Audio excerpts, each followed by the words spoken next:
அந்த தொழில் சார்ந்து மட்டும்தான் நீங்க பேசணுமே தவிர அவங்களுடைய பர்சனல் விஷயங்களை எடுத்து அந்த பெண்ணை வந்து எவ்வளவு இழிவுபடுத்தணுமோ.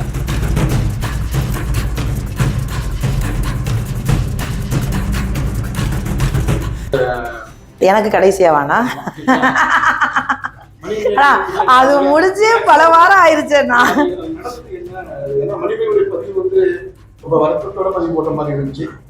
அந்த இடத்துல உண்மையை சொல்லணும்னா நான் இல்லவே இல்லைண்ணா. ஏன்னா குக்வித் கோமாளி ஷோல அன்னைக்கு நான் போல, அதனால அங்க என்ன நடந்தது அப்படிங்கிறதுமே எனக்கு உண்மையிலே தெரியாது. நான் ரெண்டு பக்கமுமே நம்ம விசாரிக்காம நான் பேசவே முடியாது.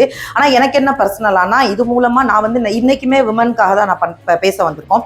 பொதுவாகவே என்ன பெண்களுக்கு நடந்தாலும் அந்த இடத்துல என்னுடைய பதிவு இருக்கும். நான் இந்த சமீபத்துல நிறைய பேர் மேல எனக்கு பெரிய வருத்தம் என்ன அப்படின்னா, ஒரு தொழில் சார்ந்து ஒருத்தவங்க ஒரு குறை சொல்லியிருக்காங்க அப்படின்னா அந்த தொழில் சார்ந்து மட்டும்தான் நீங்க பேசணுமே தவிர அவங்களுடைய பர்சனல் விஷயங்களை எடுத்து அந்த பெண்ணை வந்து எவ்வளவு இழிவுபடுத்தணுமோ இது ஒரு பெண்ணாக மட்டுமே நான் கண்டனம் தெரிவிக்கிறேனே தவிர இதுக்கு நான் யாருக்கிட்டையும், ஏன்னா உண்மையிலேயே நான் ரெண்டு பேர்கிட்டையும் பேசணும். நான் வெயிட் பண்ணிட்டு இருக்கேன். நான் ரெண்டு பேர்ட்டையுமே பேசணும், என்ன நடந்தது நானுமே தெரிஞ்சுக்கணும். சரி இதுல யாரு என்ன பண்ணாங்க அப்படிங்கறதுலாம் எனக்கு தெரியாது. ஆனா ஒரு பெண்ணை இழிவா தயவு செஞ்சு பேச வேணாங்கிறது மட்டும் பிரஸ் மீட் மூலமா தெரிஞ்சுக்கிறேன், சொல்லிக்க ஆசைப்படுறேன்.